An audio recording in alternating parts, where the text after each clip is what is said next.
what piece of advice do you have for stresses that can't go away? You know, like really high stress jobs, or children, family, relationship problems, you know, whatever. Like we can't just say, all right, just manage your stress. Oh, sweet. Like I'll just like not have my kids anymore. Like that doesn't, you know, that's not good advice. So like what are some ways to try and manage that? You mentioned a 10-minute meditation. Are there any other things that we can do?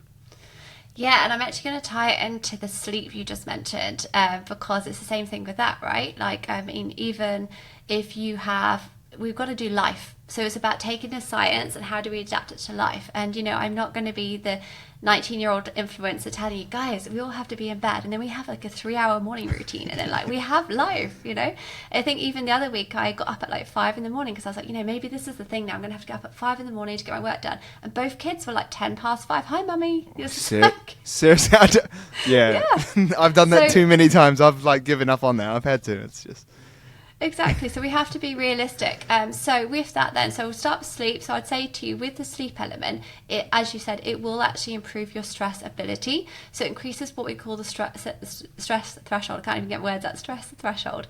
And what I mean by that, the best example I can give you, say you're going to work in a car, and you are in a traffic queue, right? Okay. And you do that today, but last night you had a great night's sleep. Your body is less likely to go into what we call a fight or flight mode in that situation because it's able to deal with that stress. That means your gut is less likely to get irritated and react. Tomorrow, if you have this exact same situation, but the night before you slept poorly, your body's threshold goes down. So you're much more likely to go into, so same day, but you just can't cope with it. So stress and sleep go hand in hand with that one. So that's why I always think when we even look at all the pillars of gut health, we look at nutrition, movement, sleep, stress. Stress is the big one. Sleep is the big one because it helps us deal with all those other pillars first. And then in the day, looking at meditation can really help. And I was probably the person to push back on this because to me it sounds woo-woo. I don't like woo-woo. I like research. Yeah, personally, I have the same feeling. Exactly. But as the most skeptical person, it's made a huge difference to my life because what meditation does is it uses what we call neuroplasticity in the brain. So it uses your brain's ability to learn new pathways. So for example, if you are going and your young kid is having a tantrum and you're already tired and you're stressed, you're going to deal with that not so well because your monkey brain, as they call it, comes on and you can get, maybe really agitated, really angry, maybe act in a way that you're not proud of. You're not trying to calm them down. You just like shouting or whatever. But actually, if you use meditation, which is 10 minutes that you're doing every day, not necessarily exactly at that time, but your brain is learning new pathways of calm. So i.e. in those stressful situations, instead of your brain going down the stress pathway and irritating your gut, getting the gut moving, you're going down a calm way, and it's helping with that. And interestingly, I said I wouldn't talk about jiu-jitsu so much on this podcast, but we were joking before, like how obsessed we are. Let's do it. Let's do it. Like trying to bring it in. We're trying to reel you into the cult, guys. What's your favorite submission? So interestingly in jiu-jitsu, what I find is that people, and Brazilian jiu-jitsu is what I'm talking about here, people do think of it as being this like fight constantly. Actually, when you train, what you learn to do is actually slow your brain down.